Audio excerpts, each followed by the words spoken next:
membaca karena dengan membaca kita mampu melihat dunia dengan segala fenomena serta dinamika yang terjadi dari perspektif yang berbeda. Membaca tidak saja menempatkan kita pada sebuah jendela dan meneropong dunia, tetapi juga membantu kita untuk merekonstruksikan pikiran dan memperkuat basis argumen kita. Dengan membaca, kita sementara mempertajam imajinasi kita untuk menembus ruang yang secara simbolik memiliki ribuan makna. Dalam ketajaman imajinasi tersebut, kita dipaksa untuk tidak menetap pada jendela dunia itu, tetapi ada dan terlibat di dalam dunia. Jemaat kekasih Kristus, dari ungkapan ini, mari pelan-pelan kita sama-sama masuk memahami bacaan Kisah Para Rasul pasal 8 ayat 26 sampai 40. 14 ayat yang dikemas oleh Paulus dalam bacaan ini secara simultan atau sesuatu yang terjadi secara bersamaan, serentak tanpa saling mengganggu. Paulus berusaha mengedepankan pikiran Filipus berdasarkan perintah malaikat. Pertemuan Filipus dengan sida-sida Ethiopia adalah bagian dari rencana besar dari Tuhan Allah. Allah menyatakan diri pada Filipus melalui malaikat dalam momentum pelayanannya, memberikan pesan bahwa Allah sangat peduli terhadap pertumbuhan iman sebuah pelayanan. Jika Allah adalah pemilik pelayanan dan peduli terhadap pertumbuhan iman dalam pelayanan, maka tidak bisa dibantah lagi kalau ungkapan pengutusan adalah benar dan harus terjadi. Logikanya adalah untuk sida-sida Filipus harus diutus.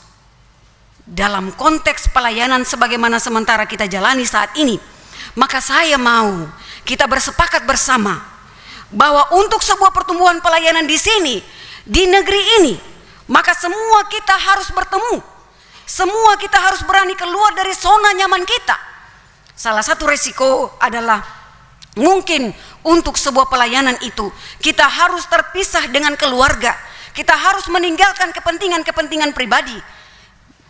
Kita harus jauh dari orang-orang terkasih untuk menyatu dalam sebuah persekutuan tubuh Kristus yang secara institusi kita kenal sebagai GPI Papua. Baik itu pelayan, bahkan kita sebagai umat. Pertemuan yang terjadi atas nama pelayanan dan dibalut dengan narasi pengutusan telah meruntuhkan sekat demi sekat semua perbedaan yang melekat pada tubuh sosial kita masing-masing. Jemaat kekasih Kristus, tema dan subtema dari bacaan saat ini adalah gereja yang membaca dan kabar baik membuat orang percaya dan bertobat. Ternyata tidak hanya gereja yang memahami bahwa literasi itu penting, bahkan terlalu kuat dalam memberikan dampak bagi sebuah pelayanan. Kisah pertemuan Filipus dan sida-sida yang dipapar dalam bacaan saat ini adalah bukti bahwa literasi dan penerapannya telah berlangsung sejak dahulu kala. Memang benar kalau pertemuan Filipus dan sida-sida berangkat dari sebuah pengutusan Allah melalui malaikat. Saya percaya bahwa pemilihan dan pengutusan Filipus kepada sida-sida tidak pernah salah sedikit pun. Allah tidak pernah salah bekerja. Tetapi saya juga percaya kalau di dalam konsep pemilihan dan pengutusan, entah itu Filipus atau Bapak Ibu dan saya, dalam ruang kerja kita masing-masing, tidak bisa kita berdiri sendiri. Karena ada banyak indikator yang dapat dilihat dan dapat ditemukan. Betul bahwa pemilihan dan pengutusan menjadi kewenangan Allah. Tetapi yang menjadi pertanyaan kritis adalah apakah hanya berdasarkan pada ketulusan dan iman? Karena dari sisi definisi, iman merupakan sesuatu yang tidak dilihat namun dipercaya. Jika demikian, maka saya mau mengatakan bahwa bisakah saat ini kita membuka ruang baru agar dapat memunculkan pertanyaan pembanding bahwa iman dan ketulusan dapat timbul dari penglihatan, dapat timbul dari pendengaran dan lain sebagainya. Atau di dalam pemilihan dan pengutusan, iman ketulusan, Allah sangat mengetahui kita. Jemaat kekasih Kristus, iman itu bukan sesuatu yang pasif. Iman tidak hanya berbicara tentang sesuatu yang dipercaya dan diimani, tetapi bobot dari iman itu sendiri. Iman itu hidup karena memiliki kemampuan memberi diri. Bobot dari iman itu yang memastikan bahwa Allah tidak pernah salah memilih siapa saja dalam tugas pelayanan. Kita mengetahui ketulusan dan iman kita, namun Allah lebih mengenal ketulusan dan iman kita. Allah mengetahui kita lebih dari kita mengetahui diri kita sendiri. Allah tahu dan dapat memetakan antara keinginan dan kebutuhan kita, kekuatan dan kelemahan kita. Tetapi kenapa? Karena Allah itu bukan hanya mati, tetapi bangkit dan ia hidup. Kecuali dia mati dan tidak bangkit, itu lain soal, itu lain cerita. Dia hidup bersama dengan kita, dia beraktivitas dengan kita, dia tahu, dia lihat, dia dengar semua tentang kita, semua yang kita kerjakan. Karena itu, mulai dari saat ini jangan coba-coba lagi mengatakan bahwa Allah memilih menempatkan kita salah. Kita tidak dipilih, kita salah dipilih. Karena sebenarnya kita tidak paham diri kita dengan benar. Tidak demikian. Pemilihan, pengutusan, penempatan dalam ruang kerja kita masing-masing memiliki proses yang sangat amat panjang dan berbelit-belit yang tanpa kita tahu sedari awal telah berjalan, dan itu menjadi indikator bagi Allah kenapa Allah memilih dan menempatkan kita. Artinya Allah memiliki kalkulasi dan hitung-hitungan tersendiri tentang kita, tentang rumah tangga kita, tentang tugas kerja dan pelayanan kita. Allah tahu semuanya. Bapak Ibu persekutuan, saya mencoba melakukan diskursus atau dialog dalam khotbah ini. Poinnya adalah agar dapat merangsang semua kita untuk lebih dalam menyelami kekayaan firman dan dalam kaitan dengan pengutusan Filipus dan pertemuannya dengan sida-sida. Disinilah pintu masuk bagi kita untuk mengatakan bahwa di balik keterpilihan dan iman Filipus ada kecakapan lain yang Filipus miliki dalam kaitan dengan bacaan saat ini serta tema dan subtema. Maka salah satu kecakapan Filipus adalah memiliki pengetahuan di atas rata-rata. Filipus memiliki pengetahuan mengelola informasi tentang pengutusan melalui malaikat. Filipus memiliki kekuatan dan kemampuan membangun narasi dengan berbasis argumen yang kuat dalam menjelaskan firman Allah kepada sida-sida. Dari kemampuan yang dimiliki Filipus, bacaan saat ini mengatakan bahwa sida-sida membawa diri untuk dibaptis. Menarik Bapak Ibu persekutuan, sebab bacaan ini memberikan jawaban bagi kita tentang dampak dan kekuatan dari sebuah literasi. Sida-sida membawa diri untuk dibaptis oleh Filipus memang tidak lepas dari kerja Roh Kudus. Namun harus diingat bahwa di dalam Roh Kudus memuat kecakapan yang dimiliki oleh Filipus. Pertemuan Filipus dan sida-sida adalah pesan bahwa literasi membuat seseorang tidak hanya kuat, tapi juga seseorang bisa menjadi matang. Dalam konteks demikian, maka kemampuan literasi yang dimiliki Filipus mampu meyakinkan sida-sida dalam memahami Allah dalam firman-Nya. Skenario pertemuan Filipus dan sida-sida dalam pengutusan Allah tersebut diungkapkan oleh Alkitab dalam ayat 27 sampai 29. Kemudian ayat 30 sampai 35 menggambarkan situasi berlangsungnya dialog yang bagi saya titik di mana kemampuan literasi Filipus diuji. Filipus mampu mengeksekusi sebuah tanggung jawab dalam memberikan penjelasan terkait dengan kebingungan sida-sida dalam memahami Alkitab. Yang menarik dari pertemuan tersebut, sebagaimana dijelaskan adalah sida-sida telah memahami penjelasan Filipus dan sementara menunggu momen yang pas untuk membawa diri mereka dibaptis. Momen yang dimaksudkan adalah ketika dalam perjalanan Sida-Sida melihat ada air. Sida-Sida mengatakan bahwa lihat, di situ ada air. Apakah halangannya jika aku dibaptis? Pertanyaan Sida-Sida ini memastikan dua hal. Pertama adalah kekuatan Roh Kudus yang bekerja dalam diri Sida-Sida. Yang kedua, kemampuan literasi atau penjelasan dari Filipus. Persekutuan kekasih Kristus. Dari dua poin ini, saya ajak kita untuk mencari rujukan dalam Alkitab sebagai penguat untuk memahami apa yang Allah mau dalam kehidupan kekristenan kita. Dan dalam kerangka tema dan subtema yang diturunkan bidang IAI Sinode GP Papua saat ini, kita kalau bisa membuka dari Matius 28 ayat 16 sampai 20. Di sana menyangkut pengutusan murid-murid. Persekutuan kekasih bagi saya, Matius 28 ayat 16 sampai 20 adalah salah satu rujukan yang saya maksud dari sekian banyak ajaran Kristus yang menekankan tentang pentingnya sebuah literasi. Artinya, sebelum dibaptis maka pengajaran menjadi dasar yang sangat penting. Pengutusan, pengajaran, dan baptisan menjadi sebuah realitas sosial yang saling berkaitan. Ajaran teologi tidak bisa terpisah dari fakta demikian. Karena itu, teologi membutuhkan konteks sosial sebagai ruang perjumpaan sehingga membuat teologi itu hidup dan bisa bertumbuh.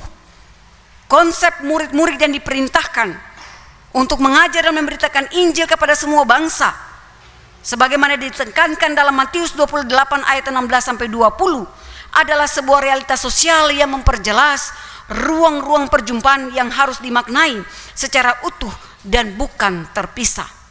Jemaat kekasih Kristus, Alkitab dengan begitu banyak kisah yang ditulis tidak terlepas pisah dari orang-orang hebat yang Allah pakai sebagai perpanjangan tangan misi pelayanannya. Abraham hebat dan dikenal sebagai bapak segala orang beriman. Musa, Harun, Yosua juga hebat sebagai seorang pemimpin. Nehemia hebat dalam karirnya. Salomo hebat dalam hikmatnya. Daud hebat sebagai raja tapi juga dijuluki sebagai serdadu atau tentara ternama dan hebat dengan taktik perangnya. Esther perempuan hebat. Daniel, Sadrak, Mesak, dan Obednego adalah orang-orang hebat imannya, dan masih banyak lagi orang-orang hebat yang Allah pakai untuk pekerjaannya. Walau di sisi lain, di sisi tertentu mereka punya kekurangan dan keterbatasan. Jemaat kekasih Kristus, karena itu dalam konteks bacaan tema saat ini, saya juga mau mengatakan bahwa Lukas yang menurut beberapa pandangan bapak-bapak gereja seperti Irenaeus, Clemens, Tertullianus sebagai penulis kitab Kisah Para Rasul, bahkan Paulus dan rekan-rekan lain yang aktif dalam penulisan kitab pada Perjanjian Baru juga tidak kalah hebat. Di awal khotbah saya sudah menjelaskan secara definisi tentang apa yang dimaksud dengan literasi, kemampuan membaca, menulis, menganalisa, mengelola informasi serta kemampuan membangun analogi pemahaman yang terlihat di setiap bacaan Alkitab, membuat kita yakin bahwa literasi itu penting dalam pelayanan. Mereka sadar bahwa gereja sebagai satu persekutuan membutuhkan literasi dalam merumuskan khotbah ini. Saya sendiri sempat berada pada satu pemahaman bahwa bagi saya, Lukas, Paulus, dan rekan-rekan pelayan, mereka adalah tokoh literasi. Bagi saya, mereka adalah duta literasi yang terus bersuara untuk keutuhan persekutuan gereja yang di dalamnya ada Bapak, Ibu, dan saya. Argumen ini bagi saya, penulis kitab Kisah Para Rasul, yakni Lukas, seolah-olah mau mengatakan bahwa dari kekuatan literasi kita diizinkan untuk menjelaskan, kita diizinkan untuk menceritakan dengan baik dan benar siapa Allah yang kita imani bagi orang lain, siapa Allah yang kita imani bagi anak-anak kita, siapa Allah yang kita imani bagi orang-orang yang ada di sekitar kita. dampak dari kurangnya literasi yang orang Kristen miliki akan membuat orang lari tinggalkan Yesus. Orang bisa bilang kalau untuk kedudukan, untuk karir, untuk uang, untuk makan minum, untuk cinta manusia, orang Kristen bisa tinggalkan Tuhan Yesus. Tapi hari ini saya mau menambahkan satu poin, bahwa ketika orang Kristen kurang membaca, kurang memiliki literasi tentang Tuhan Allah dalam Yesus Kristus, seseorang juga bisa berpindah meninggalkan Yesus. Seseorang bisa meninggalkan Yesus. Untuk poin ini, bulan lalu tanggal 20 Agustus saya berkhotbah di Jemaat Karmel dengan bacaan Matius 22 ayat 34 sampai 40. Saya mengatakan bahwa Yesus tidak pernah mengajarkan untuk seseorang pindah agama atau masuk agama baru, tapi Yesus mengajak kita untuk pindah pola kehidupan dari yang lama menuju ke kehidupan yang baru, yang dalam bahasa Alkitab dikatakan mestinya orang Kristen lahir baru, bukan masuk agama baru. Jemaat kekasih Kristus, pertanyaan kritis bagi kita, apakah kita sudah bisa menjadi pelaku-pelaku literasi dalam gereja ini? Apakah kita sebagai orang tua, sebagai anak-anak, pelajar, sebagai para pelayan, bahkan umat, kita mau memberikan waktu untuk membaca Alkitab? Sebelum kita memiliki kemampuan literasi atau membaca, memahami dan mengelola semua informasi tentang Allah yang kita imani, bagaimana mungkin kita akan menjelaskan kepada orang lain kalau waktu untuk membaca Alkitab saja itu kurang? Mungkin waktu kita lebih banyak tersita untuk pekerjaan rutinitas kita setiap hari. Mungkin juga ada kecenderungan kita membaca Alkitab saat kita hadir dalam ibadah-ibadah ritual. Bagaimana dengan waktu khusus kita di luar ibadah-ibadah seperti itu? Apakah kita bisa meluangkan waktu sedikit? Setidaknya setiap hari satu ayat. Dengan begitu kita dimampukan untuk memahami, mengelola, bahkan menjelaskan kepada orang lain siapa Allah yang kita imani. Mungkin dengan penjelasan kita atau bahkan dengan praktek nyata kita, pola pikir kita, kata-kata kita, tidak perlu penjelasan yang lebih panjang, yang lebih mendetail, tapi orang bisa belajar siapa Tuhan yang kita imani. Kita dibutuhkan pagi ini supaya bisa menjadi duta literasi, duta pembaca, bahwa membaca itu penting, bahwa lewat membaca kita bisa memahami, lewat pemahaman kita bisa mempraktekkan firman itu lebih jauh dan lebih hebat, supaya banyak orang bisa belajar tentang siapa Allah kita. Dari seluruh rangkaian khotbah saat ini, kita pasti tahu apa yang harus dibuat gereja, apa yang harus dibuat oleh saya dan Bapak Ibu.